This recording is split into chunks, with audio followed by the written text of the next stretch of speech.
In order to meet battlefield requirements, both Russia and NATO are stepping up weapons production, with the focus being on artillery shells. According to the American newspaper The New York Times, factories belonging to the Russian defense industrial complex are producing weapons with a volume about 7 times that of the West. When the war in Ukraine just broke out, weapons production in Russia decreased due to the effective sanctions imposed by the West, but by the end of 2022, the pace has increased markedly. New York Times added that with the help of foreign companies, Russia has received many necessary components to maintain weapons production through third countries. Not only that, Russia also tries to import common chips used in civilian products and use them in making weapons that do not have too high requirements. The New York Times quoted an anonymous U.S. military officer as saying that before the special military campaign, Russia only produced about 100 tanks per year. Now this number has increased to 200.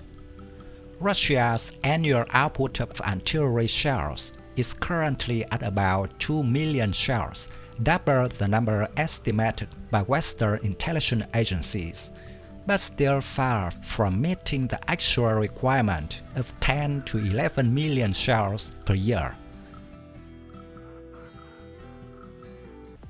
General Director of the Russian Tactical Missile Weapons Corporation, Mr. Boris Obnosov, affirmed that the country's military will never run out of missiles, as businesses strive to fully complete state orders.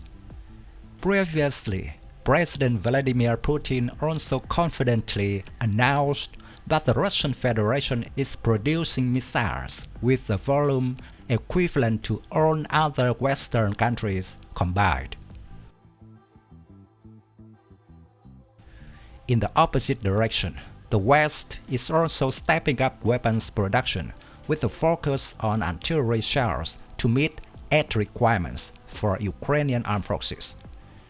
Defense industry factories are stepping up production of both missiles and artillery shells in response to orders from the US government and Ukraine's ally countries. Notably, the number of artillery shells being produced is not to meet current needs, but is determined to serve attacks preparing to take place in the near future. But the West is also facing many difficulties in meeting the needs of the Ukrainian armed forces. New artillery ammunition factories are being built, but it takes time to reach desired capacity. The above situation occurred because NATO's military doctrine focused on air power. For a very long time, artillery was overlooked, and now ammunition production has only been partially restored. The fact that the US had to accept sending cluster munitions in reserve to Ukraine is partly explained by the fact that the country has nearly exhausted its combat-ready ammunition, so there is no other solution. In addition to new production, the West is also considering the solution of borrowing artillery shells from allied countries outside the region. For example, there is information that South Korea has agreed to temporarily transfer to the US 500,000 155mm artillery shells.